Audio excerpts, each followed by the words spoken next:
Charlotte? We're always running into her.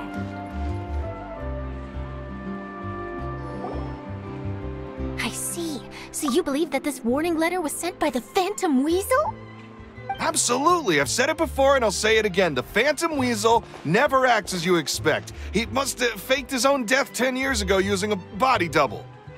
Now that he's back, I'm sure the guards who worked on his case back in the day are in for a headache, but however this turns out in the end, the one thing it won't be is boring. Couldn't agree more. As a journalist, I'm gonna get a lot of mileage out of this one. Thank you, sir, for your time. Now, whom should I interview next? Huh? Hey! What a coincidence! Fancy meeting you here. Perfect timing. So, the Phantom Weasel's latest warning letter. What are your thoughts? Yeah, this is the first time we're hearing of this one. Could you clue us in? Huh? Oh, sorry. Yes, this case is from a decade ago. I guess you wouldn't know about it. Well, not to worry. You're in good hands because I'm a professional. The story goes like this. 10 or so years ago, a phantom thief became active in the court of Fontaine.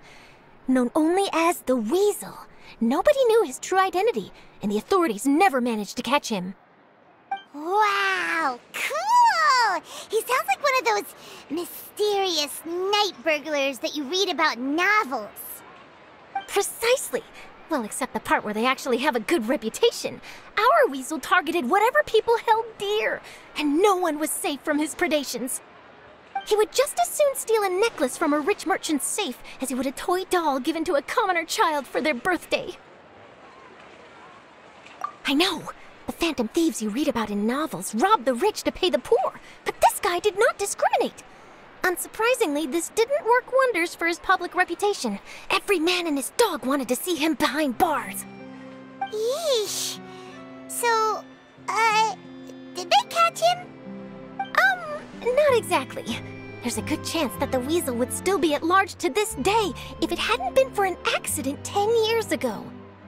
A magician named Caesar fell to his death in a botched high-altitude escape performance.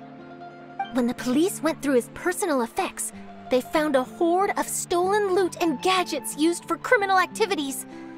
And that was how the Phantom Weasel's identity was revealed to all. Sure enough, thefts in Fontaine went down after Caesar's death. But today, 10 years on, the notorious thief has once again issued one of his warning letters and pasted it on the gate of the Opera Epiclese for all to see. I had to squeeze through the crowd this morning to get a photo as soon as I heard. Here, it's this one.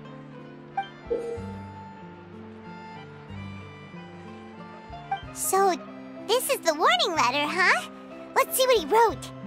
3 days from now, when evening falls, I shall take from you that which you hold most dear at the Opera House, just as you did to me 10 years ago.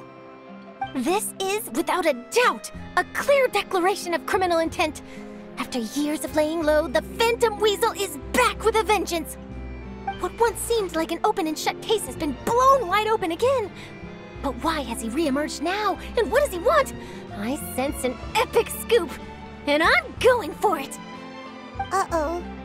If this thief will steal anything that other people value, does that mean even we might be targeted? Really? Oh, let him try!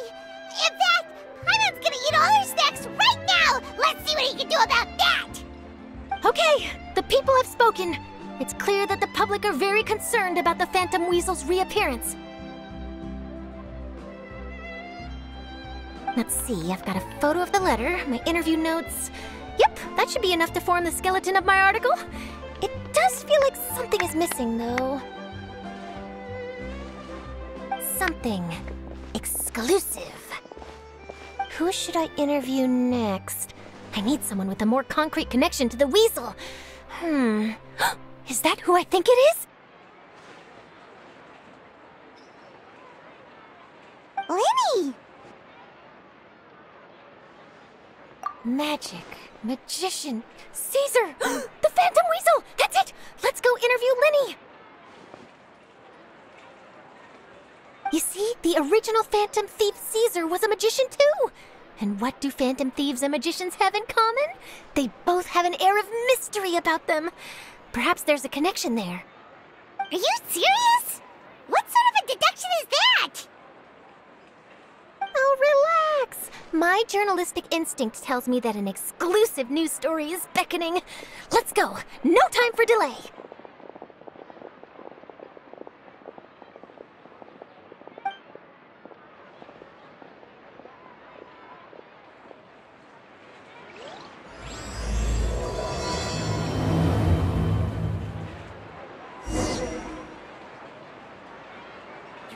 Find that balance between flavor and nutrition. No way! I'm not guessing. Take a guess. Wow, Mr. Magician! How did you know which card I picked? Oh, it's simple. Come closer and I'll let you in on my secret. Magicians have a special skill called telepathy, which means we can read other people's minds. Really? Then, what am I thinking now? Well, first you need to relax, because I can see that you're clenching your fist in your mind, as if to say, no, I mustn't let him guess it. Aww. And now you're getting a little flustered. You're trying to find a way to empty your mind, to think of nothing at all. But the more you try to hide a secret, the easier it'll come out. You snuck out from home today, didn't you? You told your family a little lie so you could come out and play. Now, that's not a good habit. You can tell? Oh boy, you really can read my mind. Of course. Oh, and that's the end of my performance. You should really be heading home. Remember to apologize to your family, all right? They must be worried about you. All right, got it. Bye, Mr. Magician!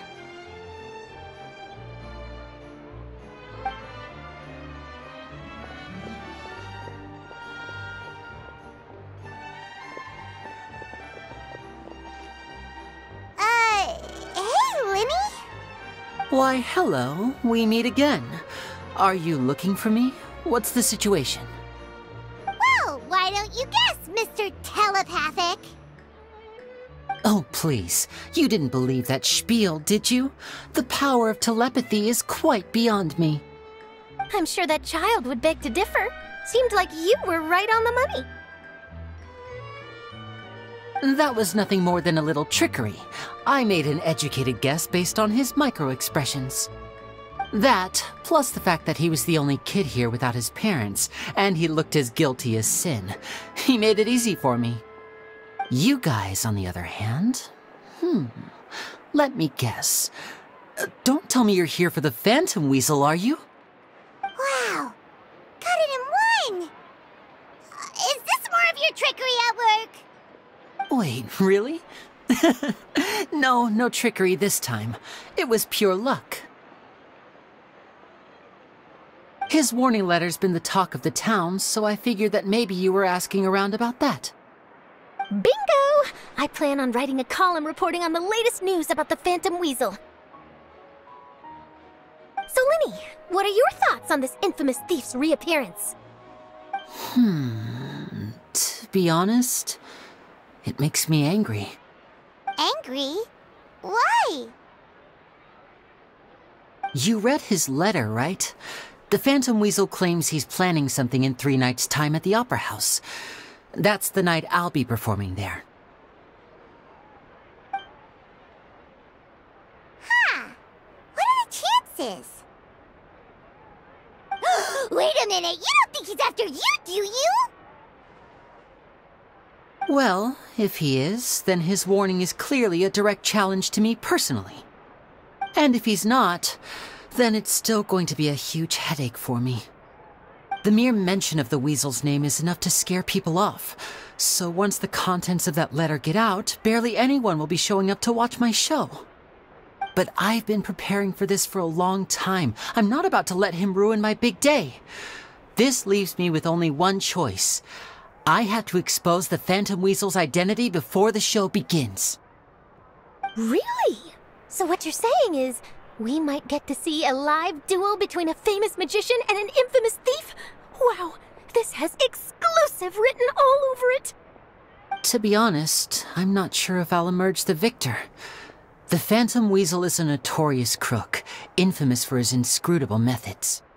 You're being far too modest, Lyney. I think your magic tricks are even more inscrutable than those of a thief.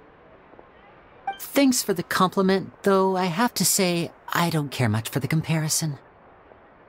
A lot of people liken magicians to thieves because we both have the ability to make things disappear without the person noticing. But there's an important difference that these people overlook. Allow me to demonstrate with a quick magic trick. Here, I have a flower, just an ordinary flower that was picked not long ago. Watch it carefully now. 3, 2, 1. It's gone! That's the question. Where did it go? Therein lies the difference between us. Thieves make precious things disappear, but only magicians make them reappear. If I could now invite you all to check your clothes, there might be a surprise in there somewhere.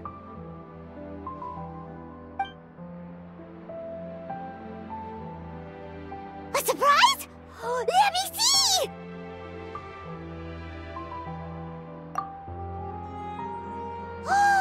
It's right there! But how? You haven't moved this whole time!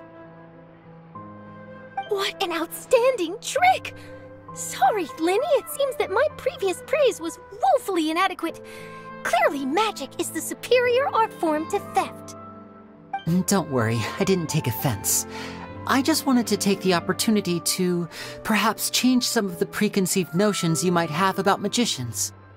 Since Caesar's death, a lot of people associate magicians with criminality. It can be quite frustrating. I can imagine. Coming back to your trick just now, might I presume that you are well versed in floral symbolism?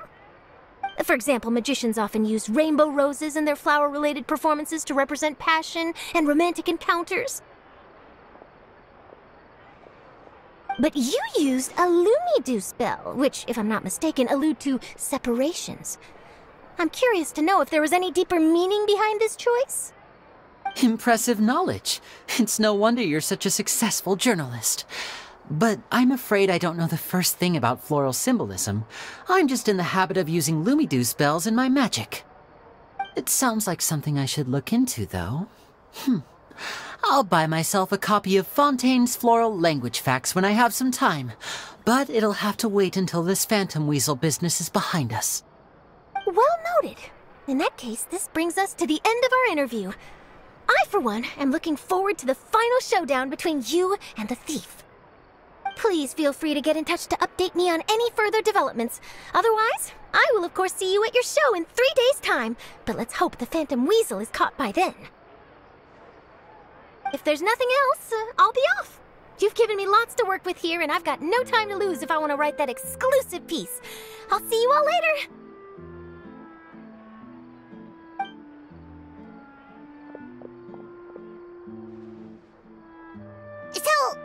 Lyney, are you gonna tell us how you did that flower trick now? I'm afraid that's my little secret. Aww. Well, magicians are entitled to their secrets. But Paimon's really itching to know how it's done. You feel it too, right? So itchy! Not so itchy then, huh?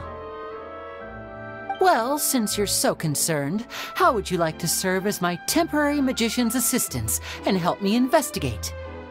Magician's assistants? Oh, that sounds fun! Assistants are technically magicians too!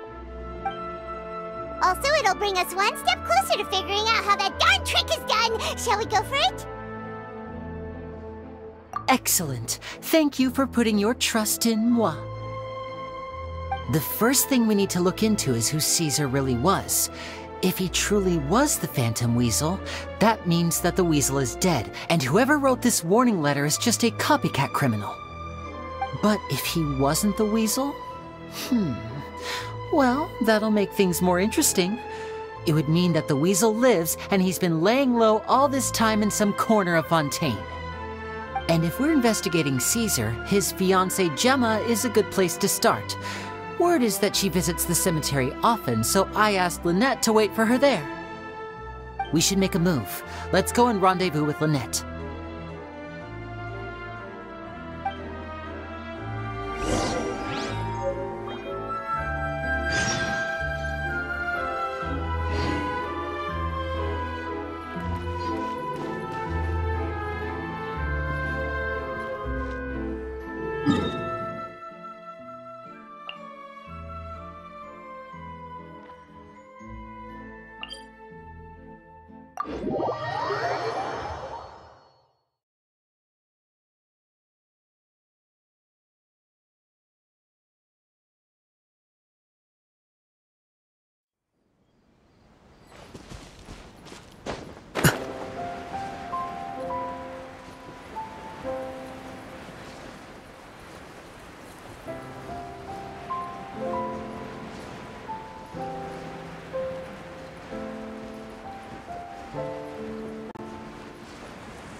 You took your time.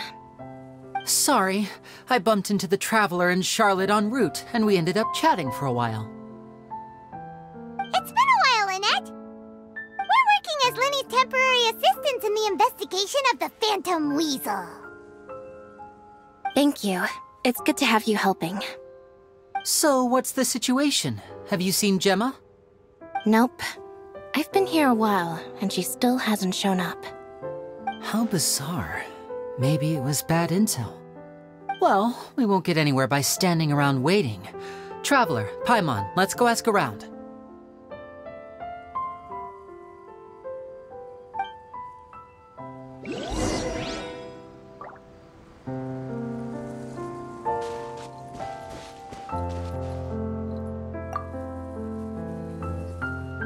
Excuse me, good sir. Do you by any chance know a Gemma? Gemma? You mean Caesar's fiancée? Sure I do. What's this about? I'm just trying to get a hold of her because I need her help with something. I heard she comes here a lot? Yeah, she does. Poor thing. It's no secret why either. She's heartsick. Ever since Caesar passed away, she's been coming here once every week to clean his grave. Often she just sits there in front of his headstone, lost in thought. Sometimes she talks to herself. I asked her what she was doing once. She said she wanted to speak to him again. She knows he's gone and can't hear her from the grave, but she just likes to spend time there, telling her fiancé all about how her life is going. And she's been doing this ever since Caesar passed away? Oh, so 10 years. Wow, their love must have been really strong. I'll bet. Caesar's reputation fell apart after his identity was revealed, so no one else visits his grave. Gemma's the only one who still thinks about him after all these years. I don't know if the mind lives on in the waters after death, but if it does, I'm sure Caesar must be grateful to have someone who remembers him fondly. If I'm honest, I think this is all so unfair to poor Gemma. Her fiancé was a low-life crook. He doesn't deserve someone like her. Anyway, all of that said, she's running later than usual today. Normally, she'd be sitting in front of his grave by now. I wonder if she's okay. Well, that's everything I know, I'm afraid. You might have more luck asking some other people. All right, well, thanks for sharing all of this with us. We'll keep asking around. You're welcome. I just hope she'll be able to move on one day.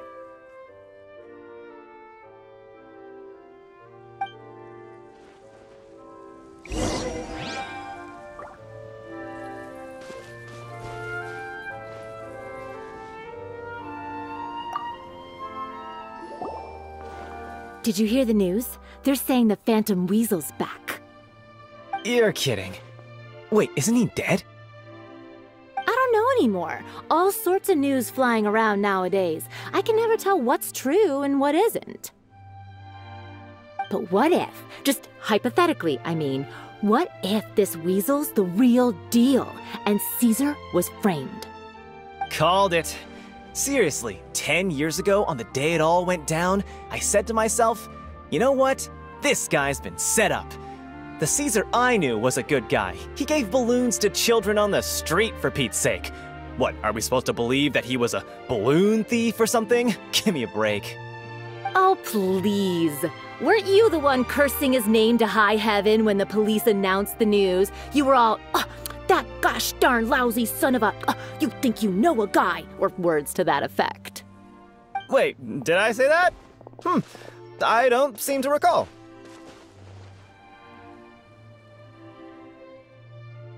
Hello there.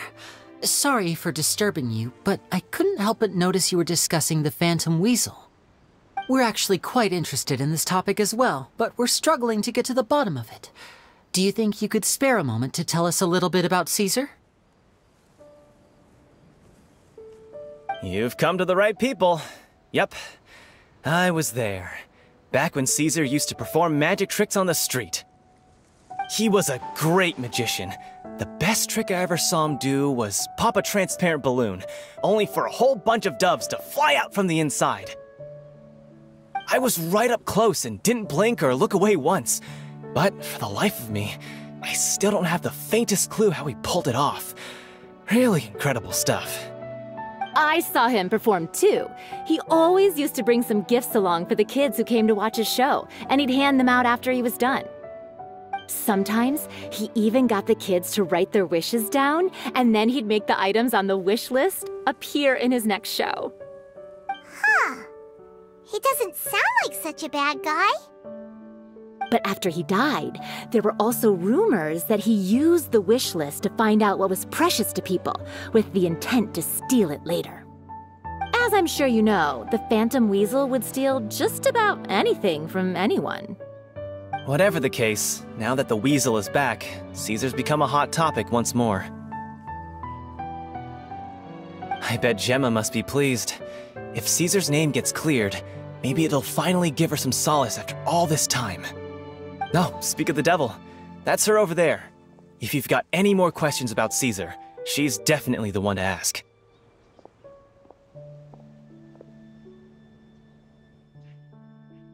So that's Gemma. Is it just Paimon, or does it look like something's wrong? Wait, it looks like she's injured. Come on, let's see if she's okay.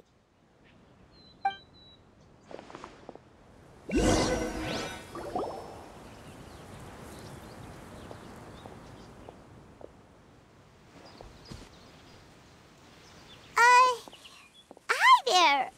You're Gemma, right?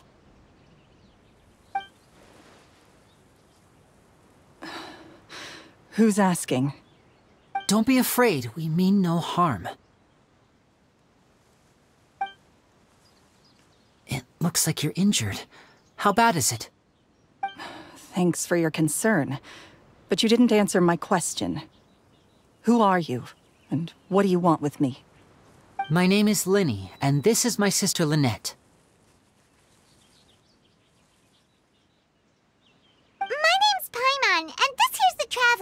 We're investigating the Phantom Weasel. The Weasel posted a warning letter this morning.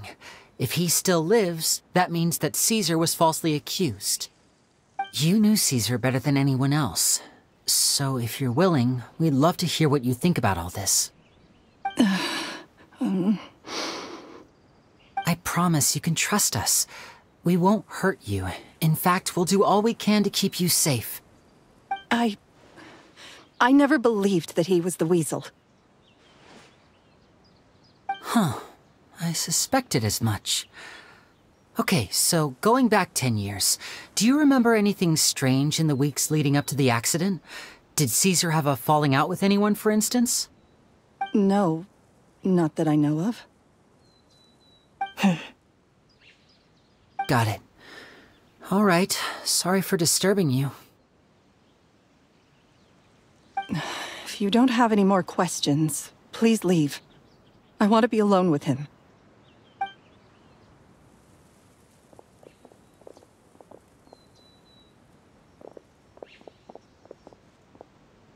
Judging by the look on her face, there's definitely something fishy about her. She's lying. She definitely knows something. That's fair. We're just a bunch of strangers who showed up and started questioning her about things that happened a whole decade ago. It makes sense that she'd be wary around us. In any case, I doubt we'll get any further here, so let's call it a day. Meet me outside Hotel de Boer tomorrow, and then we'll start the next step of our plan.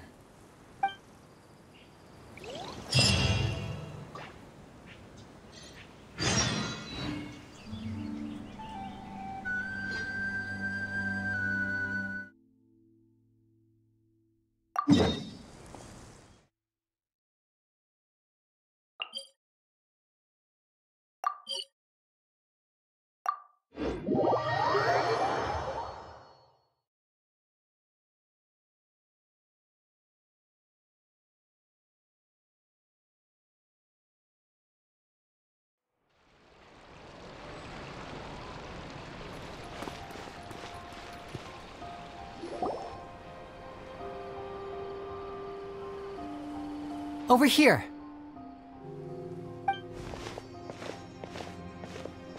Lynette's not joining us today? I've had her follow Gemma and see if we can make any inroads with her. They should be at a cafe right now. Still, I don't think that Gemma's likely to open up to us. So, we need a contingency plan. Today, we'll be looking into a guy named Lorenzo, Caesar's former pupil and assistant. When Caesar passed away, all the stolen goods discovered in his home were confiscated and returned to their rightful owners. But Lorenzo was the only one privy to all his magic secrets, and he inherited his craft. Before long, Lorenzo was the next big magician in town, his fame surpassing even that of his master, and it made him very wealthy. He's since left the magic scene, though, and these days, he's a wealthy businessman with his fingers in a lot of different pies. I had to pull a lot of strings, but I managed to get him to agree to a couple of drinks with me. Be warned, though, I hear he's got a hair-triggered temper. We'd best be careful.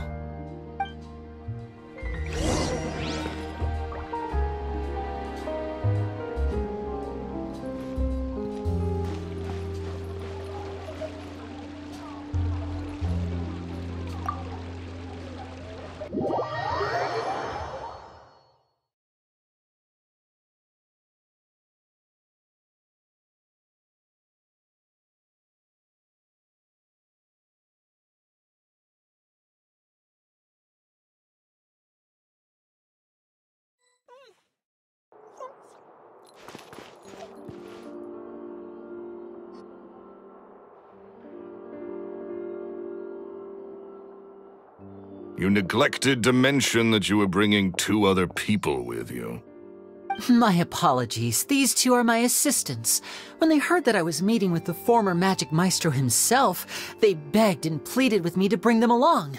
And if it's no trouble, a couple of autographs would really make their day. Oh, forget the pleasantries, just sit.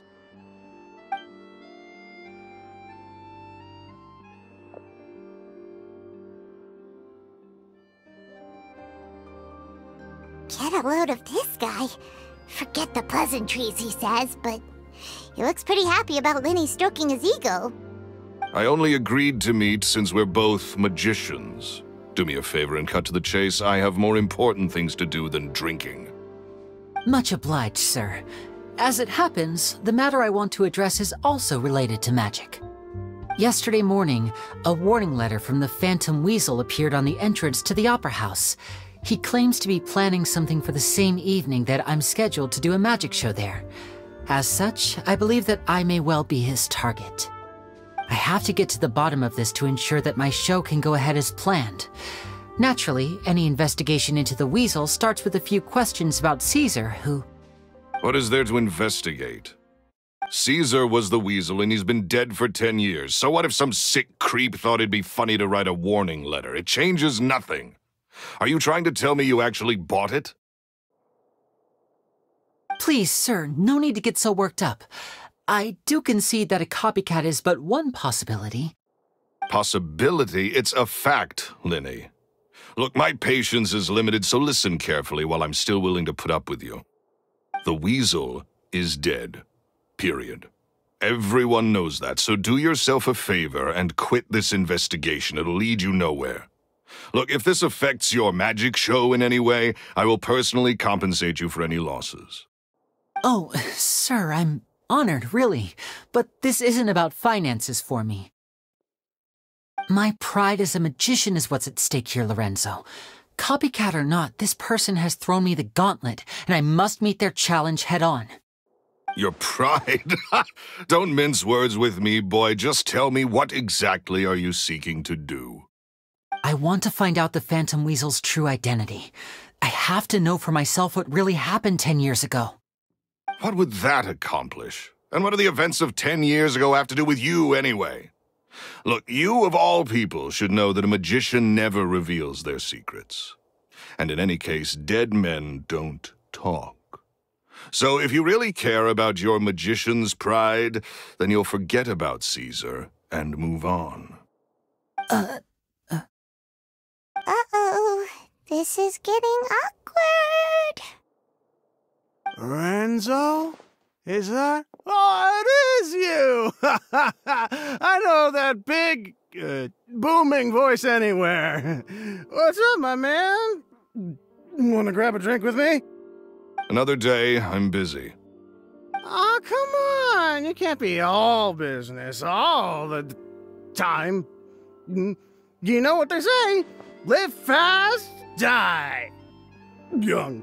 You gotta learn how to kick back and relax once in a while. If I wanted your life advice, I'd ask for it. Now get out of my face and go be drunk somewhere else. Sorry, my good sir. I don't believe I've had the pleasure. Oh, hey! Edmondo. He and I are business pals. We worked together a bunch of times. This is your first time meeting him? Oh, he's always like this. Foul-mouthed and hard-nosed. Never heard a kind word out of this guy the whole time I've known him. And he wonders why he can't get a girlfriend, despite being, what, pushing 40, 30-something? Anyway, point is, a lot older than when he first got rejected by the girl he was into. And he's still into, from what I hear. Shut up and get out of my face. Another word out of you and you can forget about doing business with me ever again. Do I make myself clear? Sorry, I may have had a little too much to drink. All right, I'm gonna leave. Don't work too hard.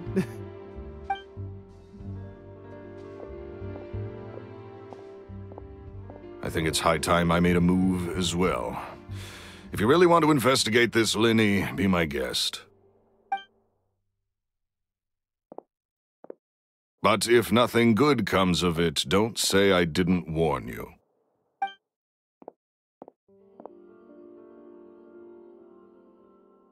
Well, that fell to pieces in a rather spectacular fashion. Any thoughts? Totally. And what was all that about compensating you for your losses? Why would someone you just met make an offer like that? He's gotta be hiding something. And not like Gemma. She was a little suspicious, but this guy's definitely covering something up. I think so too. We need to look into Lorenzo more closely. That guy Edmondo seems to know a thing or two about him. He only just left. Let's see if we can catch up with him.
You okay there?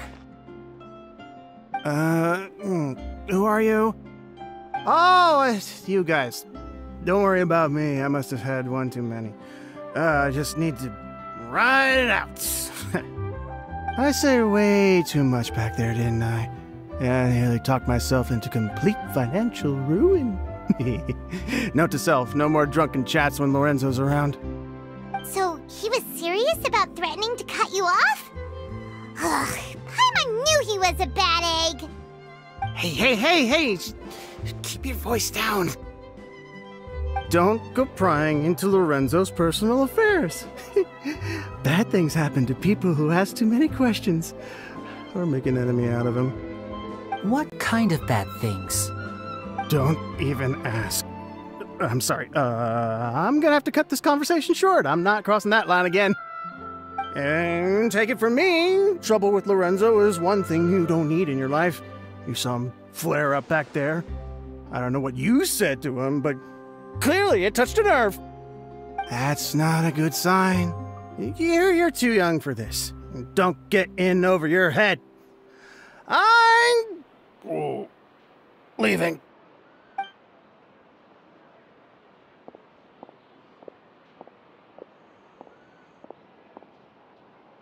And there he goes. What do we do now, Lyney? Shh. I think we're being watched. Someone was listening in to our whole conversation. Don't say anything and don't look back. Any altercation in the city will attract the guards. We'd better take this elsewhere.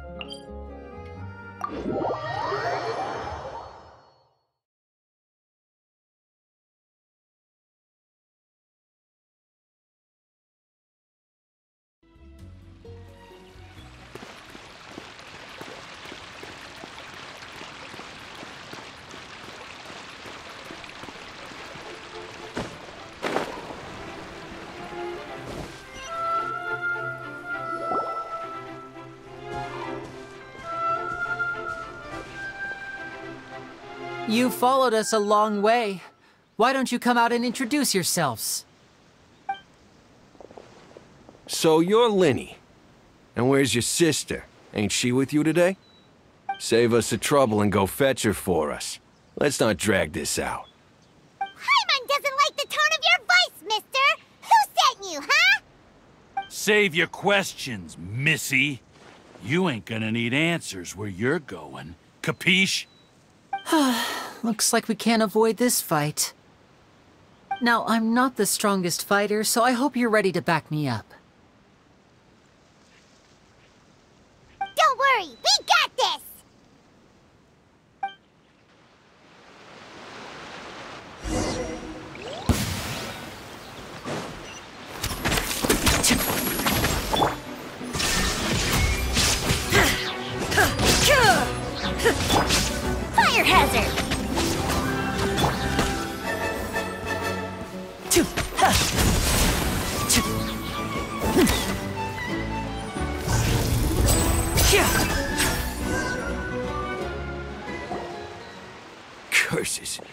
tougher than we thought.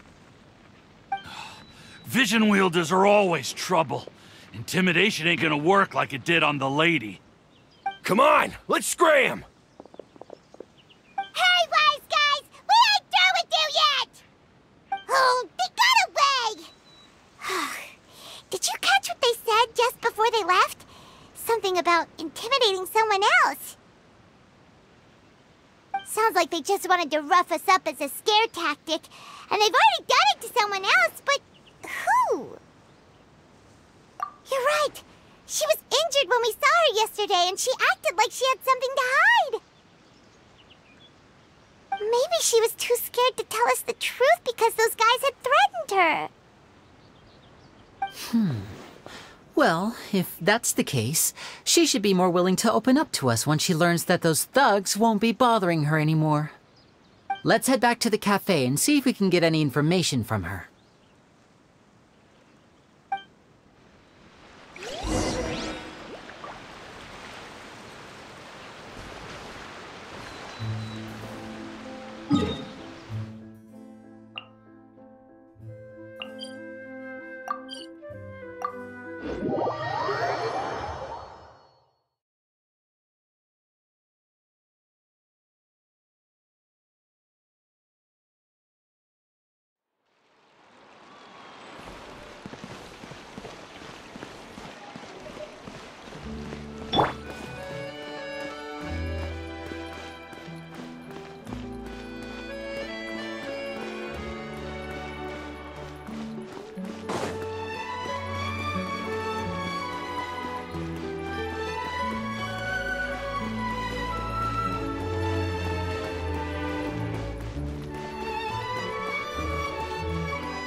Gemma? You again. What is it this time? We just ran into the men who've been threatening you, and we gave them a taste of their own medicine. So, you can relax now. We're here to protect you. What? Why? I didn't tell you anything. Why would they come after you? Sounds like they're no strangers to you. That's putting it mildly. I know them all too well, and I hate them with every fiber of my being. It's been 10 long years, and still every time I try to look into Caesar's death, they show up and warn me not to do anything stupid. How do I know I can trust you? Do you really think you can get to the bottom of it all? And why are you doing this? I'm afraid I can't reveal all the details just yet, but I can promise you this. I will expose the Phantom Weasel's true identity. Because you see, this is a personal matter of the utmost importance. I give you my word. Trust me. Okay. How can I help you? I've heard that Caesar used to have a magic workshop where he kept a lot of his personal effects. If possible, I'd like to take a look at them. Do you know where it is? The Fleuve Sonde. But the place was sealed up by the police after his death, and no one's been there since. I also know that the Fleuve Sonde is dangerous territory. Lots of hostile groups lurking around. If you're serious about going there, please be careful. Understood. Lynette, you stay here and take care of Gemma. Don't let her come to harm. Got it. But if I'm staying here, I'm ordering dessert. I mean, bon appetit. But stay sharp, too. They're likely to come for you while I'm away. Okay. Alright. Power saving mode off. I'll start taking this more seriously now.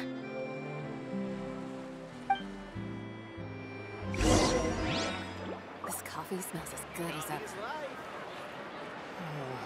Looks like no more free coffee for me.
If Gemma gave us the right location, then the workshop should be right nearby.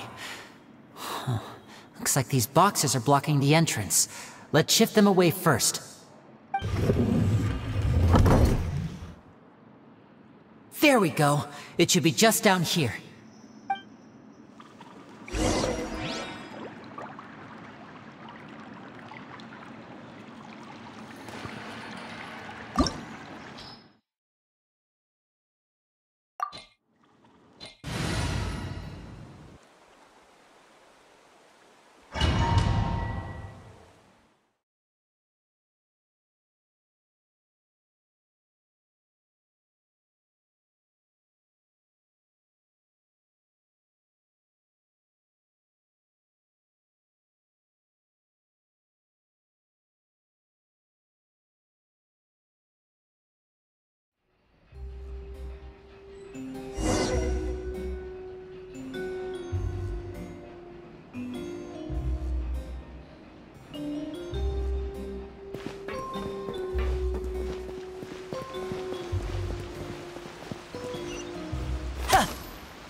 This was Caesar's workshop.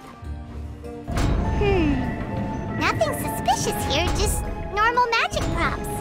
Let's head in further.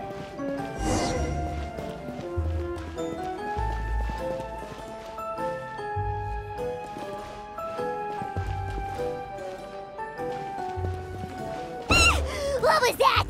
Oh, is this one of Caesar's gadgets?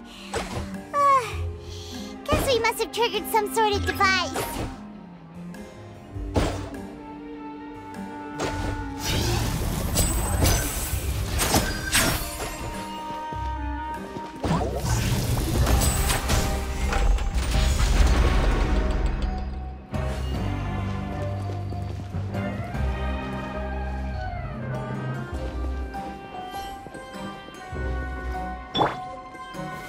Stabilize!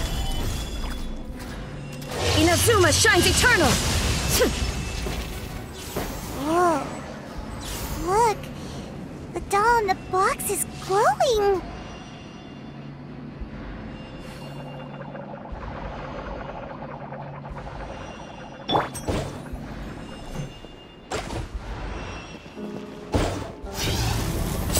There's something written on the card on this doll!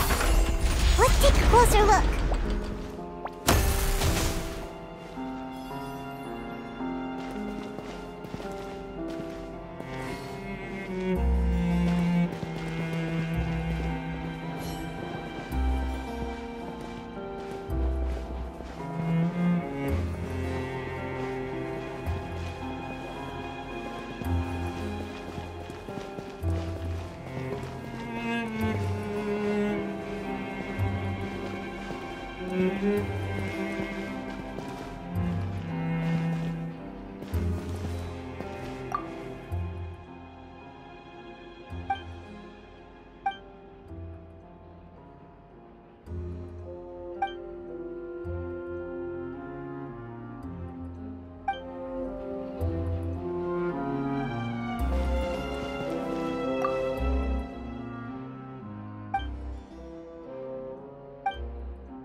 One of them looks different from the rest.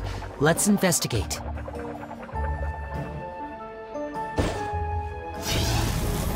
Yeah!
That's weird. Have we reached the end already? There's nothing here. Maybe this was a wasted trip. This place seems a little too ordinary for a magician's workshop. There's a distinct lack of mystery. We've triggered quite a few devices on the way here. I'm starting to wonder whether Caesar built this whole place as one big, elaborate magic contraption. If so, then there must be more to this place than meets the eye. Maybe a hidden room somewhere. Aha! If I just move this book, then hopefully... and... presto! A secret passageway! How did you know? I'm a magician too, and apparently great minds really do think alike. Looks pretty big inside. Let's head in and take a look around.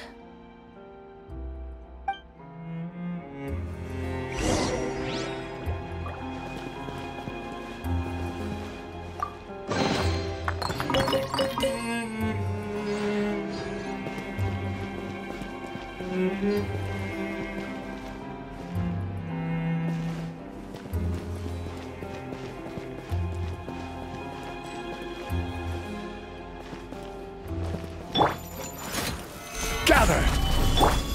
Shine down!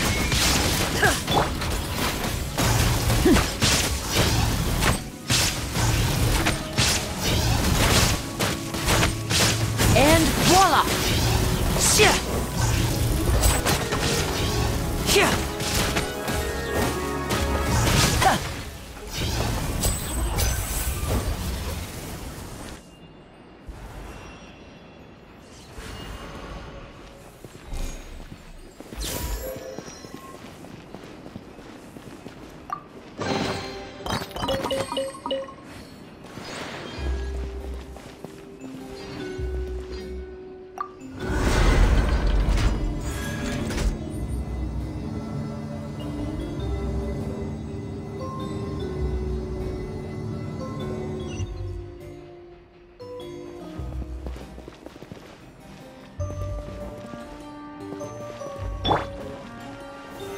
Solidify!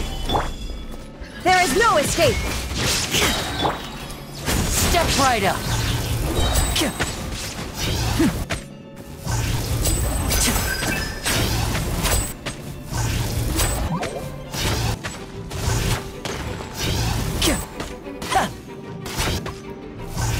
And voila!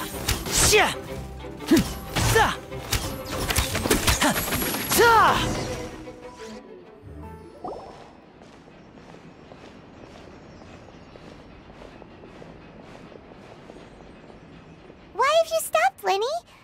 Is there some device in that box? Huh. It just looks familiar somehow. Let me check this out for a second while you guys go on ahead.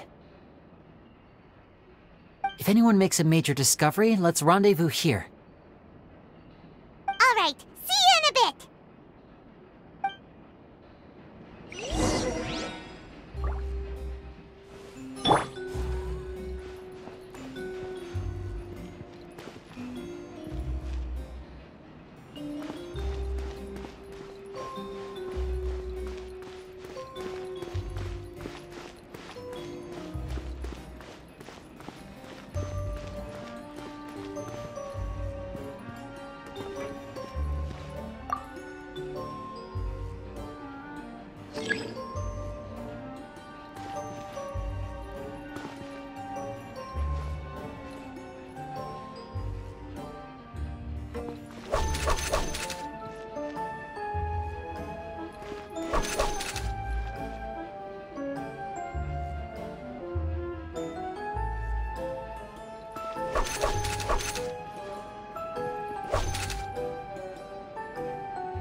bookcase is full of Caesar's own notes.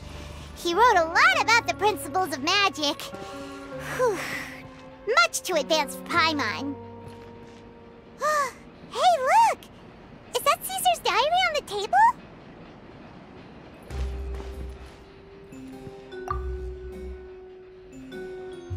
This book's thick as a brick! Let's take a peek inside it, shall we?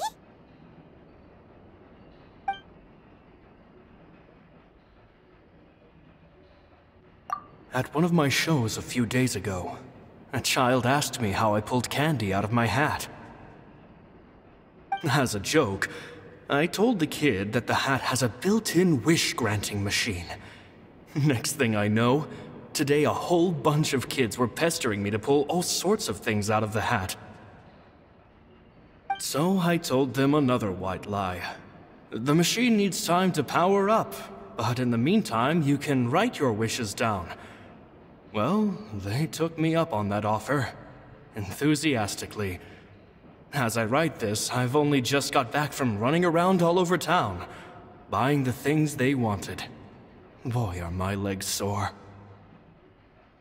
I wound up saving very little this month, but that's not a major issue. I now have a bigger problem. How am I going to hide all these things inside my hat?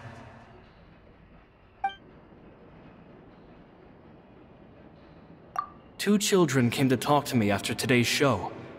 I don't know why they were out on their own. They looked much too young to be unsupervised. I do hope they got home safely. Anyway, they said that they wanted me to teach them how to do magic. It's not uncommon for children to ask this, of course, but I've never seen any of them as serious about it as these two. I told them that learning magic is very hard work. But that didn't faze them at all. It's like they already knew. They seemed so committed. I couldn't turn them down.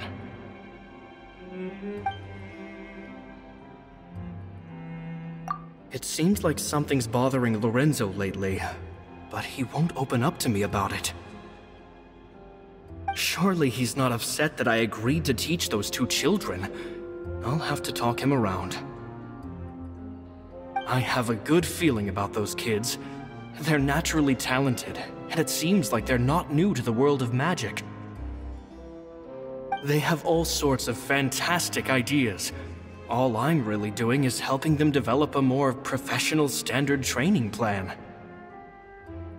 They wanted to call me Master, but I told them they absolutely mustn't. Any magician worth their salt could have taught them what I have. They're the geniuses here. Compared to them, I don't deserve to be called any sort of master. With time, I have no doubt that they could become far greater magicians than I. My only concern is why they're so mature for their age. I fear they've had to grow up too fast. I don't dare to imagine what they must have been through. Gemma thinks so too. She doesn't like being around them. Says that their eyes are too piercing. They don't bother me, but then again, I've never been the sharpest tool in the shed.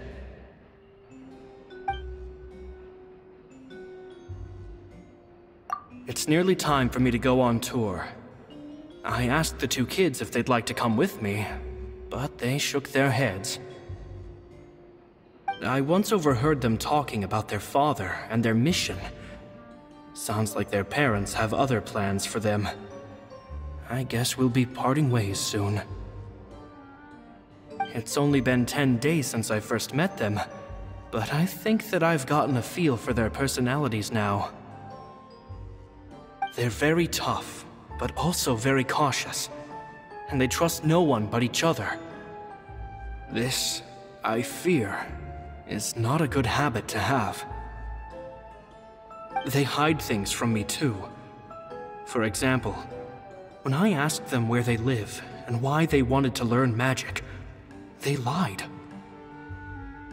That's the thing about children. Whenever they're trying to cover something up, it always shows somehow.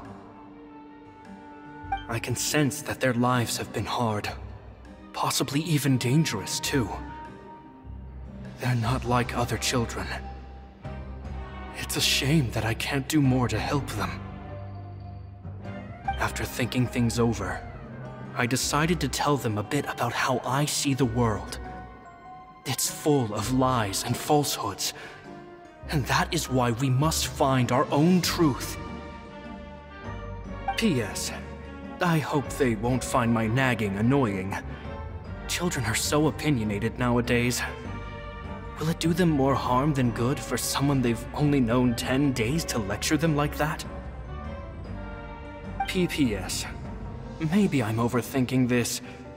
Children aren't interested in grand philosophies.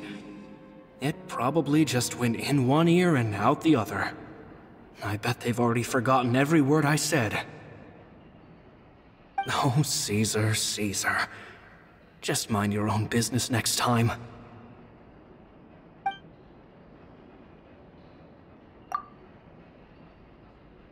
Two magic geniuses with a father and a mission, huh? Sounds a lot like he was writing about Lyney and Lynette, don't you think? So did they meet Caesar when they were kids? Let's go ask Lyney!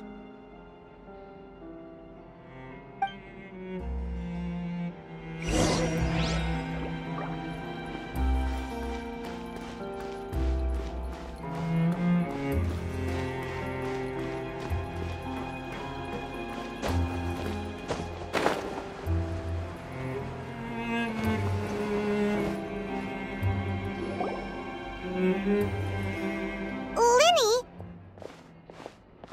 Shh, hold that thought. As I expected, there's a lot of fishy things going on in this place. Fishy? Uh-oh, what have you found? All in good time. Before we go over our new leads, I want to tell you how a high-altitude escape is performed. First, the magician slots themselves into a magic box in full view of the audience. The box is then suspended high in the air, and a short while later, the base automatically opens. At this point, a dummy will fall out of the box, but it looks real enough to grab the audience's attention, and they start wailing and screaming. Meanwhile, the real magician, who has by now blended into the crowd, waits for a good moment to make their appearance and put on a hysterical performance.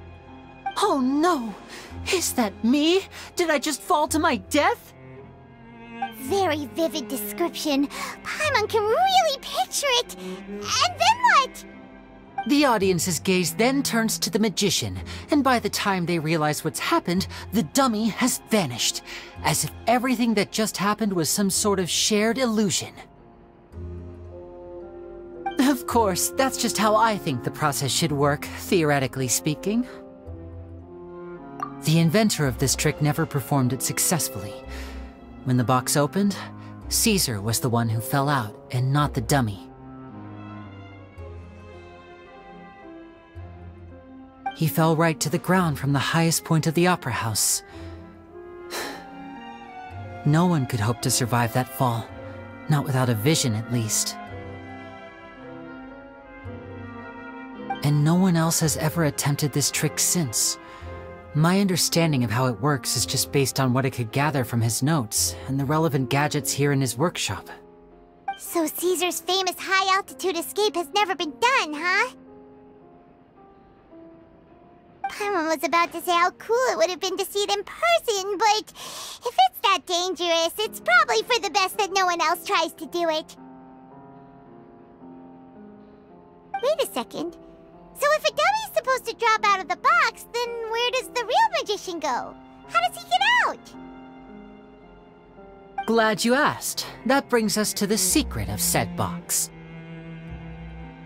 This box right here is the one that Caesar constructed himself to use in the performance, and it's not as simple as it looks. Inside, there's a device that only the magician himself would know about. Once the magician's inside and the box is lifted up into the air, the audience's view of the box is fixed at a certain angle. From where they're standing, they have a clear view of the front, sides, and bottom, but the back and the top are now no longer visible. At this point, the magician presses a button inside the box, opening a secret door out of view. He then escapes through this trap door onto the opera house roof, waits for the dummy to fall and distract the audience, and quietly returns to ground level. That's way simpler than Paimon imagined. Even Paimon could probably do it. Well, there's a little more to it than that, of course. The hardest part of this trick is controlling the audience's mood and reactions. That takes an exceptional degree of showmanship. There's the falling dummy, the miraculous reappearance, the pompous performing. Maybe the magician would even have themselves tied up before it begins to strengthen the impression that there's no escape. Many days and nights of careful research and painstaking practice would have gone into this, all culminating in a performance just a few minutes long, but one that still manages to transform the shock and grief of a tragic accident to the joy and laughter of a mesmerizing magic trick. Caesar was a highly accomplished magician, but unfortunately, even he didn't manage to pull it off. So, how did it go so wrong? You said you found some fishy stuff here. Have you figured out what really happened? I can make a pretty good guess. I looked into the case files. The magic box Caesar was using at the time of his death had the secret button I mentioned positioned on the right-hand side. And sure enough, he always used his right hand as his dominant hand in public. Okay, nothing suspicious there. But here's the strange thing. Most of the devices in this workshop have the mechanism on the left-hand side, including this box right here, which leads me to believe that Caesar was in fact left-handed. Because a magician can't afford to have their most basic habits stand out too much. People naturally focus their attention on the most important details of the task or situation at hand. But a magician needs to be able to redirect an audience's attention at will so as to avoid arousing their suspicion. The essence of magic is getting people to believe a lie. If even the truth raises eyebrows, the falsehoods become all the more difficult to mask. And so, Caesar trained himself to use his right hand to align with his audience's expectations. Great magic always requires sacrifices. But in his most stressful and nerve-wracking moments, and when no one was watching, reflex would kick in and he'd use his left hand. That's why he set his gadgets with the mechanism on his left. Exactly. I think that's likely what happened. Caesar would have been under a lot of time pressure during the escape. He'd have had mere seconds to open the hidden compartment, retrieve the dummy, then open the secret door and make a swift escape. But I'm sure he was confident. He would have rehearsed countless times to the point where it was second nature. He'd barely need to think about what he was doing because muscle memory would guide him through. So he opened the compartment, took out the dummy, checked everything was in order, and then went to leave. With his left hand, he reached for the button, and suddenly, his heart skipped a beat. It wasn't there. Much like when you reach for your keys but find your pocket empty, his mind needed a moment to process what was going on. Instinctively, his left hand would keep feeling around for the missing button, maybe for another second or two, until the bottom of the box gave way.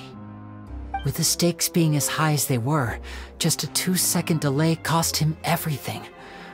The authorities would find nothing suspicious and conclude that his death was due to his own error. When in reality, someone switched the boxes, and they did it to murder him.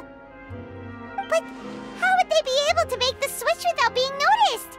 That would be difficult to pull off, no?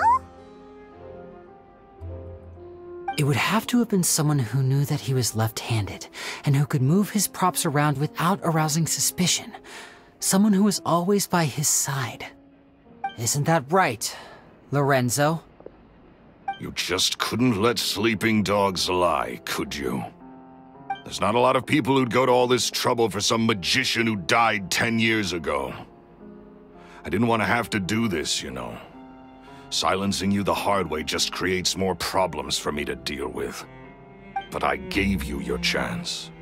I hoped you'd do what's good for you and back off like the lady, but you disappoint me. You mean Gemma? So you are the one who's been threatening her! Yes, although however stubborn she might be, she was never much of a liability. But you people, you never even knew him, but for some reason you just wouldn't drop it.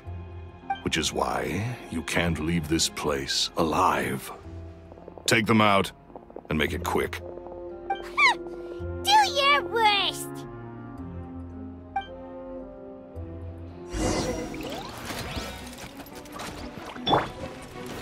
Gather!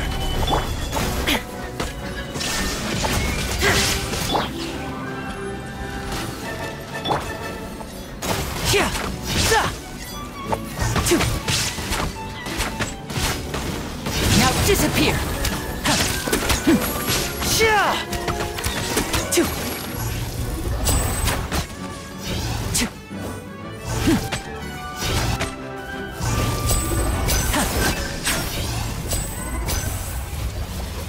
And voila! Solidify! I will have order!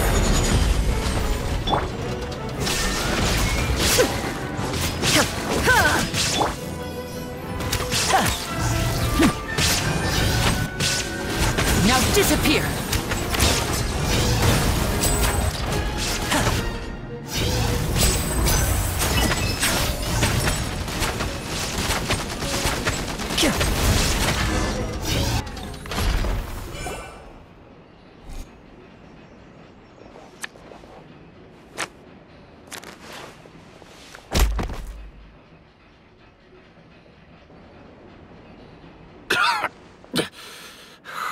You kids are tougher than you look.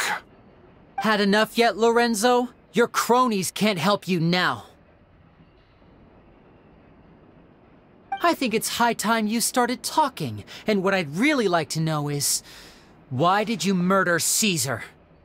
If I had a mora for every time you've said that man's name. Of course you idolized Caesar, everyone else did. But I was the real genius magician. Me! He was just an amateur who did cheap tricks for gullible children. I was the one who made magic into the fine art it is today. The aristocrats doffed their hats to me! So it was jealousy. Jealousy. Hatred, more like. I hated Caesar. All he cared about was his magic. He lived and breathed it. He poured everything into his street performances and his stupid tours like it was just a hobby to him, never bothering to think about Mora.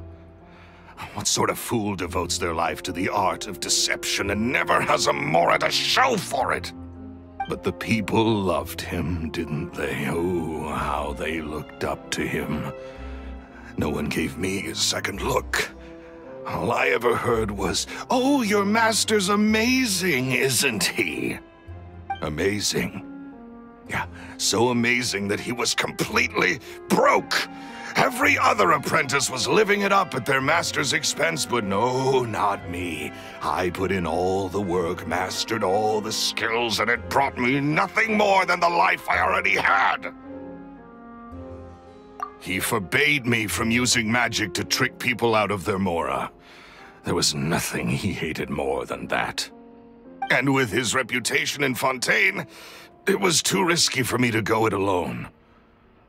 As long as he was alive, if I dabbled in my own brand of money-making magic, he would expose me, and it would destroy me. I had to kill him. There was no other way.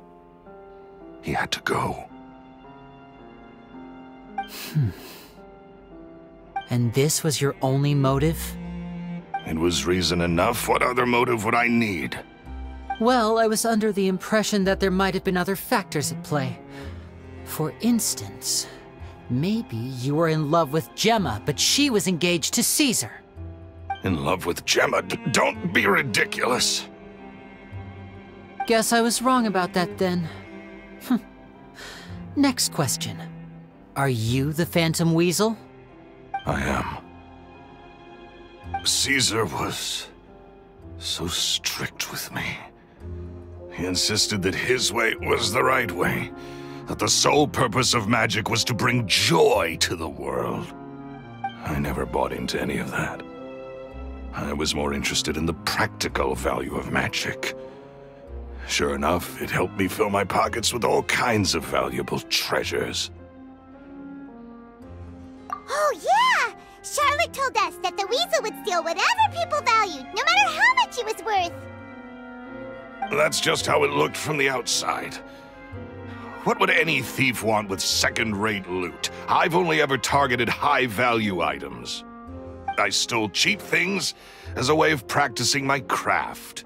It was other people's overactive imaginations that conjured up the preposterous image they then dubbed the Phantom Weasel. So, that's the story, huh? Well, I hope you're ready to tell it all over again during your trial. What choice do I have? You're a pack of wolves, and you've got me between your jaws. You've seen what's here, and my last-ditch effort to stop it getting out has failed. What else can I do? So be it. I've enjoyed power and wealth for the last 10 years, the likes of which Caesar could never give me. I wouldn't choose for things to end this way, but I regret nothing. Very well. In that case, I'll contact the guards. Traveler, Paimon, keep an eye on Lorenzo for me. I'll meet you just outside the workshop when I'm back.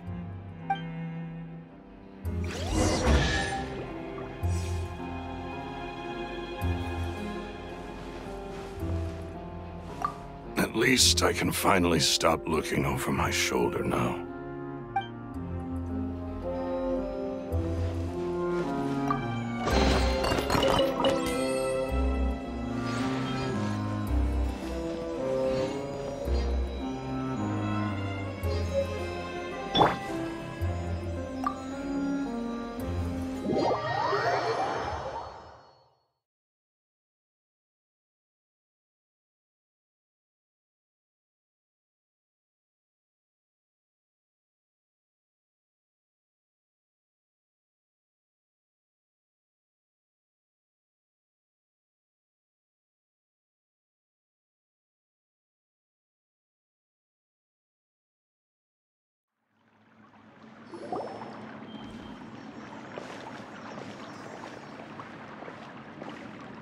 Lyney has told me the whole story. Lorenzo, do you confess to the murder of Caesar and to framing him for the Phantom Weasel's crimes? Look who's finally developed a conscience. What kind of disciple murders their own master? I hope it was worth it, because there'll be hell to pay.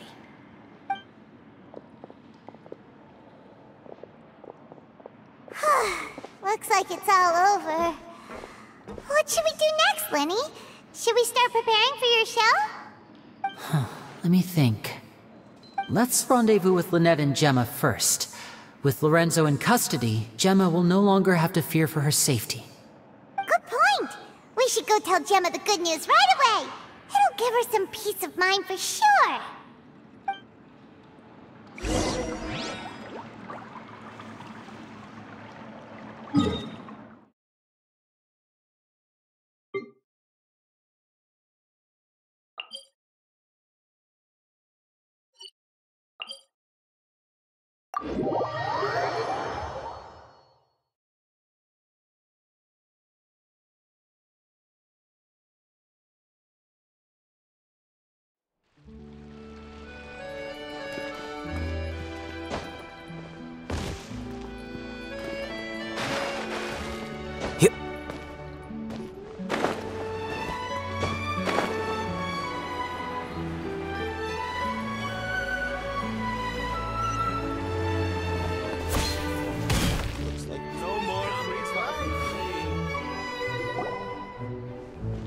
Ah, you're back.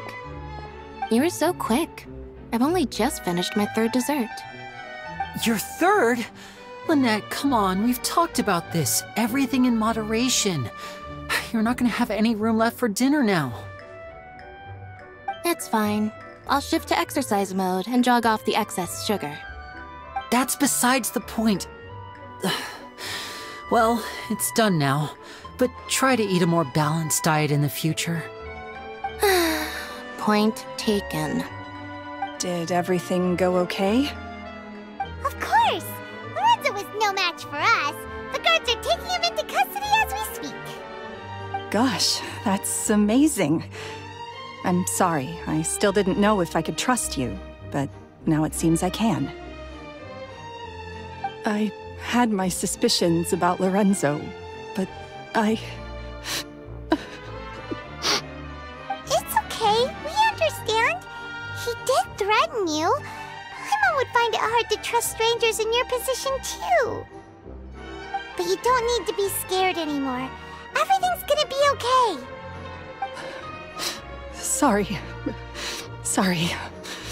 My emotions are all over the place right now. I've been waiting for this day to come for so long. I always wanted to report Lorenzo.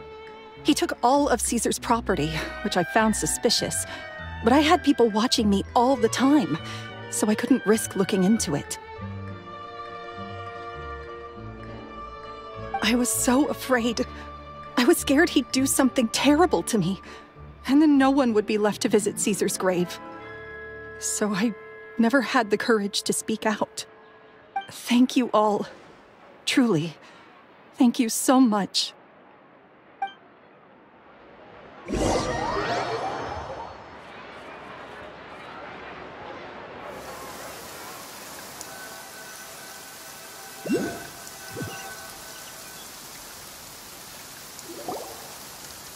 Thank you all for clearing Caesar's name.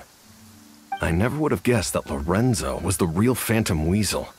He never showed any signs that there were problems between him and Caesar in public. From the outside, it looked like they got along great. To think that lowlife's been living life to the fullest all this time, while Caesar's name was getting dragged through the mud. It's a travesty. At least his soul can finally rest in peace now, thanks to your efforts.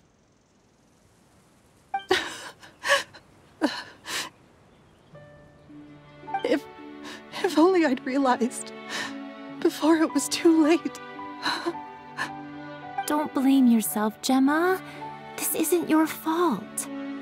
Yeah, you still have the rest of your life to live. Caesar wouldn't want to see you spending it feeling guilty. Cheer up, Gemma. My brother's doing a magic show at the Opera House tomorrow evening. Would you like to come along? It might raise your spirits. This show will be a special one. We're holding it in Caesar's honor. In Caesar's honor? Really? Thank you. I'll be there. Great. We'll see you tomorrow evening. Traveler, Paimon, don't be late. Don't worry, we'll be there. No way are we gonna miss out on a free magic show. Wait, Paimon feels like we're forgetting something. Oh yeah, Caesar's diary!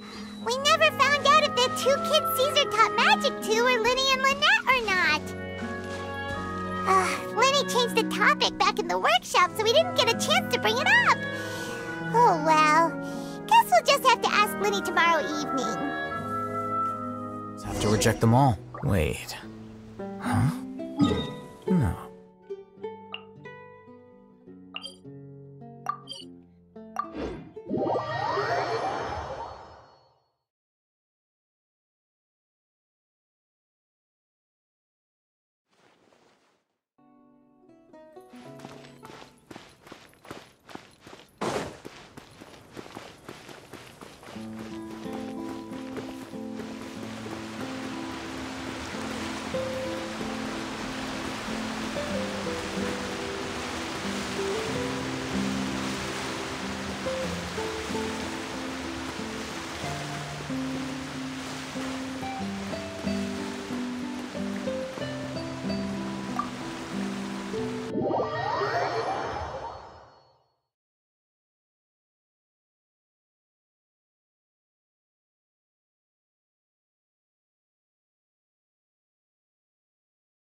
Not this time.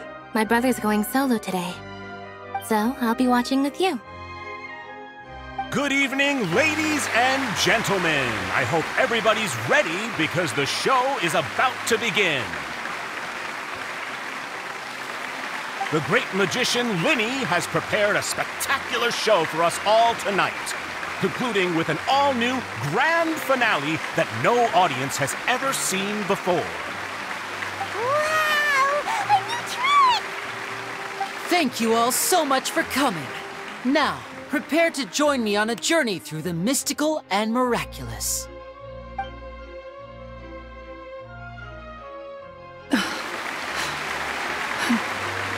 Exciting stuff, isn't it? Yes, it's just... It reminds me of him. No wonder. Caesar was a famous magician too. So, how did you two first meet, Gemma? Well, I was out on the street once, and I saw him performing for little children. Children love magic, because they're willing to believe in things that can't be rationally explained. Caesar had this amazing way of bringing them into a dreamlike world. And somehow, I felt drawn to him too. So I went up and asked him to do a trick for me. Aw, that sounds so romantic. What trick did he do? It was with a flower. He took it in his hand, snapped his fingers, and it magically appeared on my head. I was so happy that day. No one had ever given me a flower before that. Oh, that's so cute! Actually, now that you mention it, Lyney's done that one before. Is that right? Then I suppose he's a romantic at heart, just like Caesar. So let's treasure the time we have with him. After all, you never know when the people dearest to you might be gone. That's right. It's all over now. Paimon doesn't really know how to comfort you, but at the very least, no one's gonna be intimidating you from now on. You can breathe easy at last, right? Right. Yes, you can breathe easy now, Phantom Weasel. See? Even Lynette's... Wait, what? The Phantom Weasel? Lorenzo escaped? Where is he? What do you mean, Phantom Weasel? As Lyney once said, a performer's job is to commit fully to their role and put on a flawless performance for their audience. But once the bag of tricks is empty and the curtain falls, it's time to end the show. The spotlight is no place for someone with no more cards up their sleeve. It's been 10 years, Gemma. Aren't you tired of the grieving widow act? I think it's time to put an end to it. What are you talking about? Paimon doesn't like this riddle. Traveler, Paimon doesn't like where this is going. Come on, say something! Ladies and gentlemen, I hope you're all enjoying the performance so far. There will now be a brief intermission, after which Lyney will perform the most electrifying act of tonight's show, the one we've all been waiting for. The final performance will take place outside of the Opera House, so please make your way outside in a calm and orderly fashion. The Phantom Weasel never did like public places, did they? Don't worry, this place will be quiet soon. Let's talk somewhere else for now.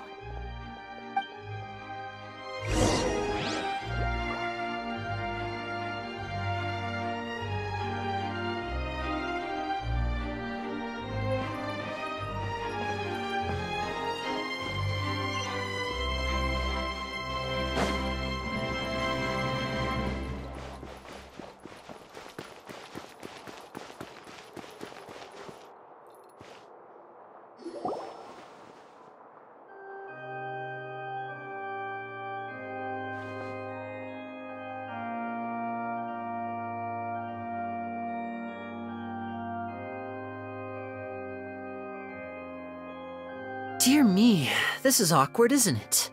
And unfortunately, I'm all out of gadgets, so I'm afraid I can't do any tricks to liven up the mood. This is a big mistake for a magician to make, but thankfully, I do have a backup plan. Now, who wants to hear a story? Lyney, don't we have more important things to address right now? Lynette accused Gemma of being the real Phantom Weasel a moment ago. Oh, what the heck's going on? All in good time. Magicians are good at guessing what people are thinking. I know the questions you want to ask. And as it happens, the story I'm about to tell might answer a few of them. Really? Well then, let's hear it! Paimon's dying of curiosity here! Let's go back to the very beginning.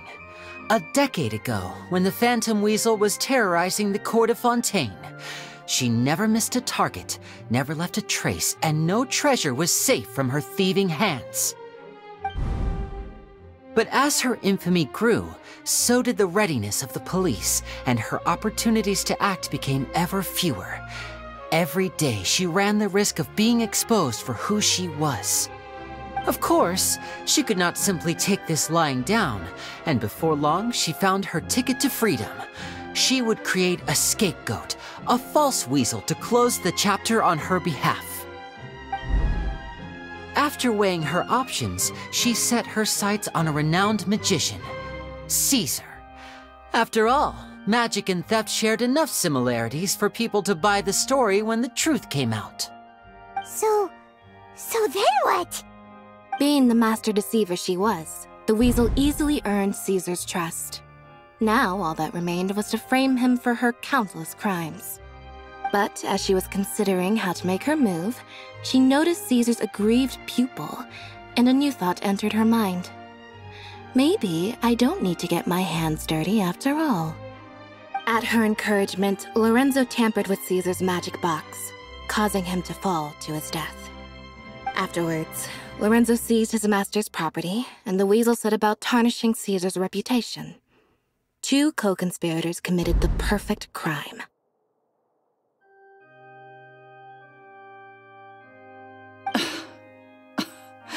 I've got to hand it to you. You're both exceptional storytellers. It's enough to make even me wonder whether there was really another mastermind behind all this, pulling the strings. But I just have one question. You seem to think that I am the villain in this tale. What's brought this on, Lyney? Is it something that Lorenzo said? Don't worry, Lorenzo said nothing at all. But I never believed that he was the weasel, and in fact, my investigation only made me more certain of that. He was too forthcoming with his confession, as if there was something else he was trying to hide. How disappointing. So you'd sooner trust Lorenzo than me, even without a shred of evidence? A magician is an expert at playing the audience to get the result they want, and I have no doubt that you, Gemma, are equally talented in this regard. With a little help from Lorenzo, you put on a very convincing performance. The lovesick fiancé, whose devotion to her betrothed is unshakable, even under threats of violence. Caesar was maligned and hated by all for 10 years, but you? Everyone sympathized with your plight. Who would suspect for 1 second that the lovely young lady always seen weeping in front of Caesar's grave was actually the mastermind behind his demise?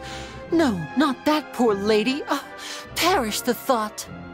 Wait, so you mean the whole intimidation thing was just a hoax? Gemma and Lorenzo were both in on it? But why would Lorenzo agree to that?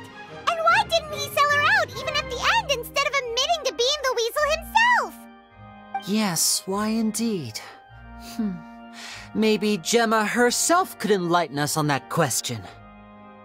Well, Lyney, if you're so confident in your version of events, then I think the answer should be obvious. Having killed Caesar with his own hands, Lorenzo was plagued by overwhelming guilt. Revealing the Phantom Weasel's true identity would serve no purpose. But if the weasel remained free, then she could take care of Lorenzo's loved ones. An excellent answer, though sadly a little dull. Is that right? Well, don't let me bore you. If you'd care to change the topic to something more interesting, I'd be much obliged. As a matter of fact, there's one thing I'd really like to understand. Why would the real weasel have targeted things that only have value to other people? Could you shed any light on that? Of course. After all, we're just telling stories here, aren't we? If I had to guess, I would say that the real weasel must have had a terrible childhood. Left to fend for herself after her parents died young. Betrayed, scorned, beaten. She'd scrounge waste paper from garbage bins to draw on, using twigs and dirt for lack of ink and pen. She'd sew ugly rag dolls from whatever scrap material she could get her hands on. This was her only source of happiness in life. But it was all she needed, and she was content. Until the world decided that even this was too good for her. Once again, she was betrayed. And this time, everything was taken from her. She felt like life was a miry pit that dragged her further down the more she struggled to escape. At that tender age, she should have been happy. Instead, she stood in the shadows and watched with envy as all good things in the world passed her by. This was a fate too cruel for anyone to bear. Her pain became a breeding ground for dark thoughts. Thoughts which festered and grew into a twisted solution to her troubles. I detest the happiness of others, in all its forms alike. I will rob them of everything they hold to be good and true, and it will fill the void in my soul. That's some pretty heavy stuff. Now it all makes sense. Does this story satisfy you, Lyney? Yes, it is quite to my tastes. Thank you for helping to clear up my confusion. Huh. That's right. What drove you to write that letter, Gemma? What were you trying to achieve there? Because without that, none of this would have ever come to light. She didn't write the letter. After 10 long years, I'd hoped that the Phantom Weasel would be consigned to the history books by now. But it seems like someone still wasn't ready to let her finally be at peace. Lyney. Or should I call you the Phantom Copycat now? You were the one who posted that letter outside the Opera House. But why? Very sharp, Phantom Weasel. Still as shrewd as ever. Well, no need for me to be coy about it. Our goal was to clear Caesar's name. The most straightforward way to change the public's impression of Caesar was to force the Weasel to show themselves. That's it? You had no other agenda? Of course we did. We made it quite clear in the letter, I believe. I shall take from you that which you hold most dear, just as you did to me 10 years ago. 10 years ago? You mean Caesar's death? You met him? Wait. Oh, I get it. You were those two obnoxious kids. It's been so long, and you're all grown up now. I didn't recognize you. He taught you magic back then, didn't he? For what, 10 days or something? And you went to all this trouble. Why? Because you feel like you still owe him something? We remember all our debts, however great or small. 10 years ago, Caesar's reputation was torn to shreds, and his legacy was thrown out. 10 years on, and no one cares what the truth is anymore. But we did not forget, and so we came to find you. And? What exactly did you take from me? I'm still standing, as you can see. Lorenzo has admitted to everything. I'm free. Free? Do you really think so? Caesar once told me that even though the world is filled with lies and falsehoods, we must find our own truth. I think that applies to you too. Truth can take many forms. Prized possessions with nostalgic value, fervent hopes and dreams, and irreplaceable people.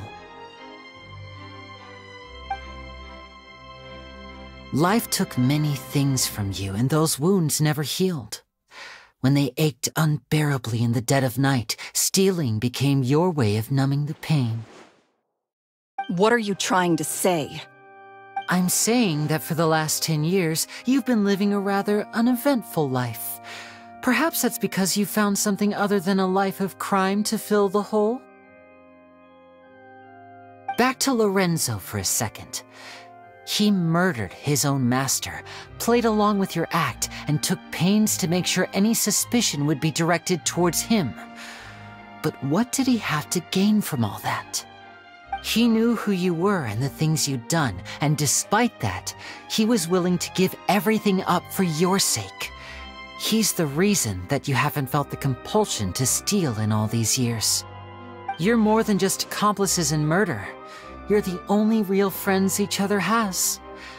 So I think you know, deep down, that he is the only truth you have in your life. But that truth is gone now, and I guarantee you, you'll never see it again. Congratulations on your freedom, Gemma. Your freedom will cost you dearly. From now on, you'll be all alone in a world full of lies and falsehoods. I do hope you'll be able to bear it. You've still got a long life ahead of you after all. Gather round, one and all. The time has now come for the amazing Lyney to perform his final act in tonight's show. I'm sure you're all wondering what he has planned for the grand finale. Well, wonder no more, for the answer is a death-defying high-altitude escape.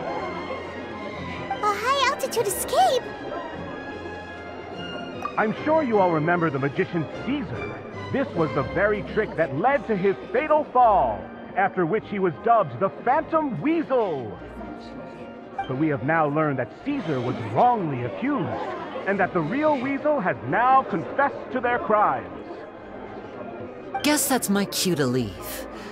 Whew. I've been practicing this one for ages now, but I'm still a little nervous. Traveler, Paimon, I hope you enjoy the rest of the show. There may be a lot of people watching tonight, but you alone are my true witnesses.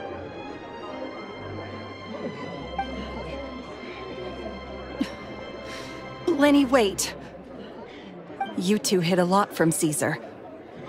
He went to his grave without ever knowing your secrets. So what about now? Are you an open book? Or are you still the same as ever? You don't have to tell lies to end up isolated and alone. One day, you'll end up exactly where I am today. Maybe then you'll finally understand. You're wrong.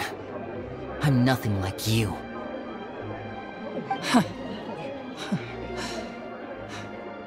So,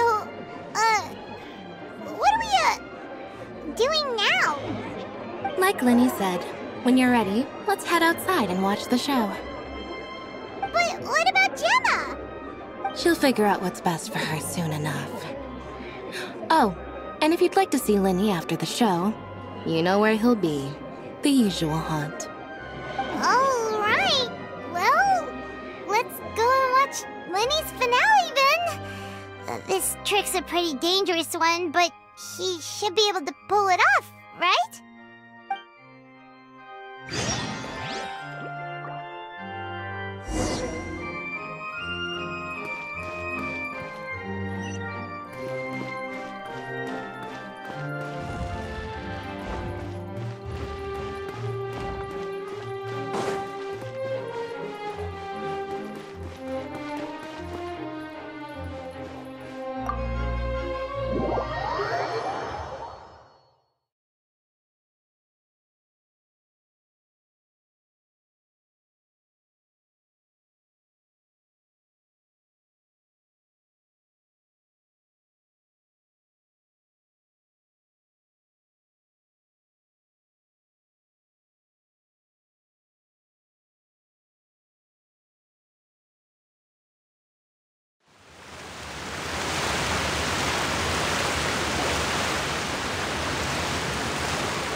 Magic should be mysterious, surprising, and defy logic. Magic is hard work.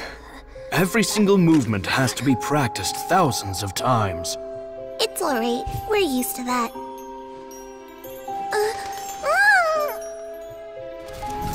We're sorry. You've taught us so much, but we can't tell you the whole truth. It's okay. Do you still remember what I told you? This world is full of lies and falsehoods. I only hope that one day, you can find your own truth. What about you? Have you found your truth? Magic is my truth. I want to perform a magic trick so great that people will always think of me when they talk about it.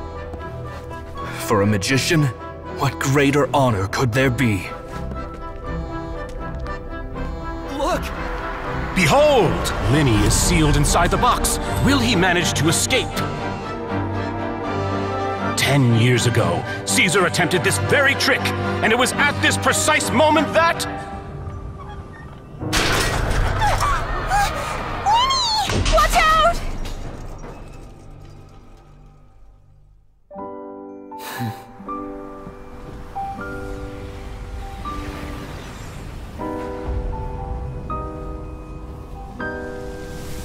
Mysterious. Surprising.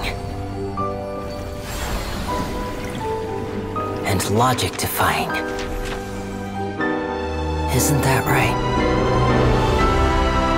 This honor belongs to you, Caesar.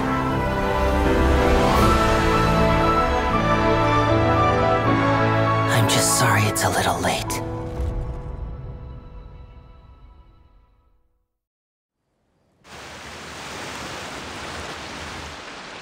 Did you see that?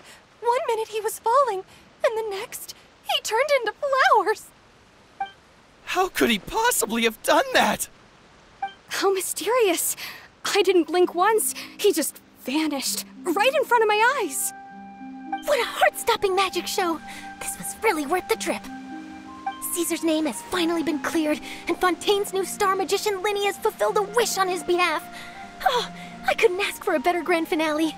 It will make a great headline for the Steambird tomorrow, even if I do say so myself. Whew.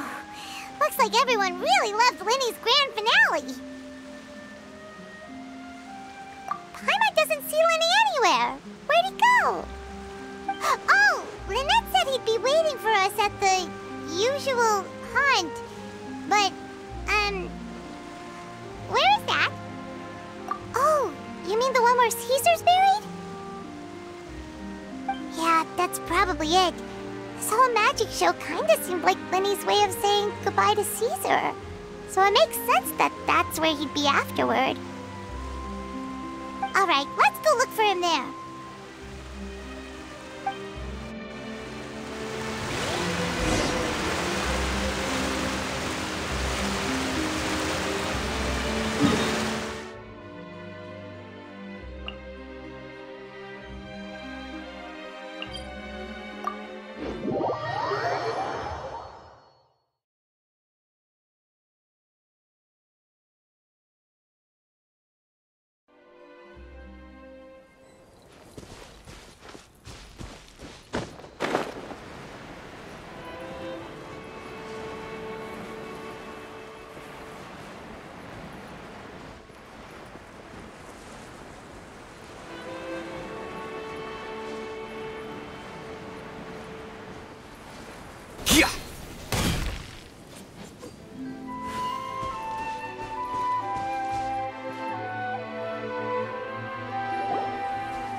Was scared to death when the chain broke. Paimon was sure something had gone horribly wrong. Magic is a performance art. A magician has to get creative to keep the audience on tenterhooks. That's our job. So I tweaked Caesar's original setup a little to keep it fresh. I was honestly a little nervous during the live performance. The thought of falling, suddenly feeling weightless, seeing the sky and the ground spinning and spinning. Sometimes, I can't help but wonder what Caesar thought in those final moments. Did he regret taking Gemma and Lorenzo on? Or did he believe that it was his own slip-up right until the end? You know, Paimon's been wanting to ask you about something ever since we were in Caesar's workshop. You learned magic from Caesar once, didn't you? When was that? After I joined the House of the Hearth. To be honest, Lynette and I had an agenda when we approached him. I told you about my past before, remember? As a young boy, I survived by secretly learning magic from street performers. I'd watch their tricks and try to figure out how they were done. But I quickly realized that observation alone could only get me so far. What I saw was the polished final performance, but the rigorous training they put in behind the scenes remained invisible to me. I needed to learn how to improve my sleight of hand, hone my misdirection skills, and make niftier props. We were gifted enough that we'd made some progress by ourselves, but without proper guidance from a professional magician, we quickly plateaued. So that's why you sought Caesar out? Yes. We figured there was no harm in asking, but it took us by surprise that he was so willing to teach us. In all, we only spent 10 short days together, but he was very good to us. By contrast, we hid so many things from him. For instance, when he asked why I wanted to learn magic, I answered, "It's my passion." But in truth, there was already a lot more to the story by then. After being taken in by an aristocrat for our magic talent, then betrayed soon after, this was no longer about me doing what I loved. What amazed me was how the lie escaped my lips even as I was hesitating over whether to tell him the truth. Trust is a beautiful thing. Sadly, I'd forgotten how to trust by then. Lyney. Still worried about the way I feel? You really are a gentle soul, aren't you? But don't worry, I'm used to it now. From the mansions of the elite to the House of the Hearth, lies and selfishness have followed me and Lynette everywhere we go. After Caesar went on tour, we became busy with our missions. The next we heard of him was that he'd fallen to his death, and was now declared to be the Phantom Weasel. That night, I remembered his smile. But as I lay there, I didn't know what to say to him. To keep secrets is to put up walls. The longer you keep them up, the less you let people in. Then, one day, you look around and realize your life is like an empty auditorium after a show, full of seats once occupied by all the people who left. But I guess that's the price we have to pay. You only realize how much someone really meant to you when you lose them completely. That's why I was so confident this would hurt Gemma. Because I felt it for myself. Yeah, cheer up, Lyney. We've had to say our fair share of goodbyes during our journey, too. But whatever happens, Paimon always believes in what tomorrow brings. Delicious food, fun toys, and the traveler by my side. Paimon just needs to focus on things like this, and all the unhappy stuff goes right out the window. You know, Traveler, doesn't that kinda make you Paimon's truth? Exactly. It's the same for me and Lynette. We are the truest thing each other has in the world, and nothing can replace that. Life has taken plenty from us, like it did from Gemma. But at least it left us with each other. That's what gave us the strength to get through the darkest days. That's why the darkness never consumed me, and why it never will. Maybe we live in the shadows too, but we remember every precious ray of light that shines through. All right, time to lighten this conversation up a little. What did you think of the show tonight? Were you happy with it? It was amazing! Paimon just wishes we hadn't been so distracted with the Gemma situation. We spent most of our time in the Opera House just talking and pretty much missed the entire first half of the show. Lyney, could you do just one more trick for us? Whoa, that's a bit of a tall order, I'm afraid. The show's just finished, so my sleeves are decidedly card-free right now. Aw, come on! Surely you can think of something. The Lyney Paimon knows can do anything if he puts his mind to it. Oh, all right then. I'll give it a go, but only because it's you. Watch closely. I have a flower in my hand. You liar! There's nothing in your hand! We ain't going along with this! Huh? My goodness, you're right.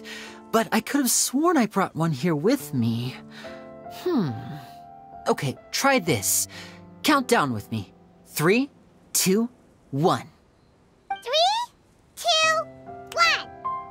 Now, have another look around. Maybe the flowers appeared somewhere else. Really? Let's see. Wow, there it is! Oh, this is a different flower from the last time, right? This one's called, oh yeah, a rainbow rose. But more importantly, Paimon has to know how the trick is done. Please, Lyney, pretty please! Well, if you want to learn magic, you'll have to start by addressing me as teacher. Fine. Please, teacher, please! Since you asked so nicely, I'll share one little tip with you. Namely, the student of magic cannot solely rely on others being prepared to reveal their secrets. You have to observe, think, and find the answers for yourself. Is that it?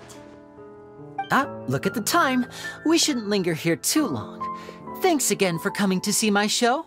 I bid you both good night. I look forward to seeing you again. All right, fine. See ya. Shall we head back now, too? Oh, Paimon can't wait to read The Steambird tomorrow.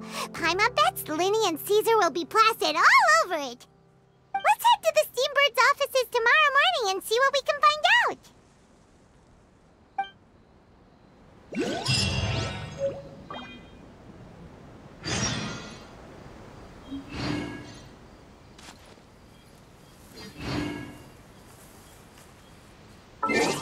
The scribe's work is simple, which is exactly why I took the position.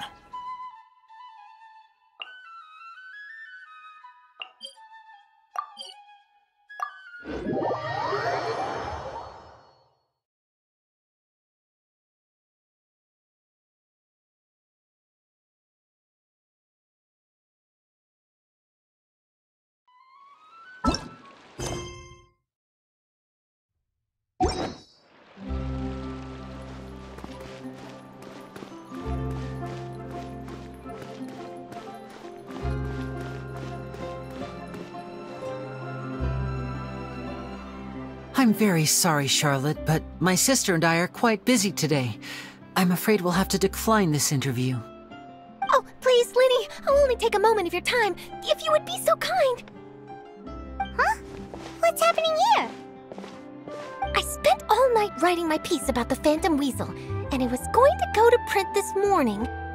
But just as dawn broke, I suddenly received news that Caesar's fiancée, Gemma, had contacted the guards and confessed to having been the real Phantom Weasel all along. That was quick.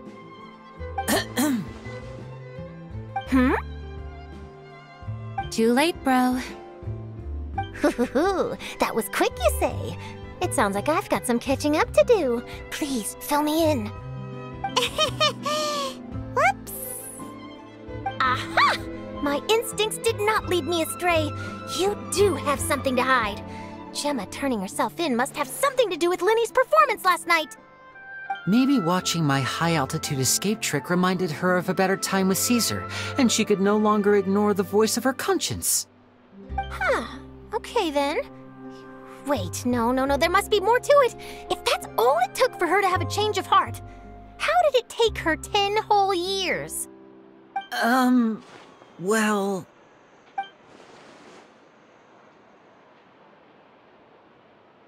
Oh, I remember now! You and Gemma were nowhere to be found after the show. What happened between you? Quickfire question! Where did you all go after the show? Oh, we went to the cemetery and Lyney did a private magic trick just for us. Actually, glad you mentioned it, because that reminds Paimon, guess what? Lyney started using rainbow roses in his tricks. What?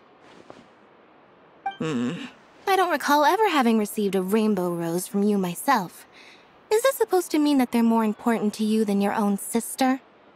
No, I just, What now? Oh, did Paimon say something wrong again? This is getting pretty awkward. What do we do, Traveler? Seems like this interview wasn't meant to be. Well, never mind. There's always next time. Forgive my persistence, but when there's explosive news waiting to be found, I can't turn away. The news about Gemma has already made waves, and I'll stop at nothing to get to the bottom of it all. Apparently, one of the things she said to the guards was that her final wish is to see Lorenzo one last time. There's clearly a web of complicated relationships there. Can't blame me for being curious. All right, I guess I'll leave you to continue the rest of your conversation in peace. Bye for now.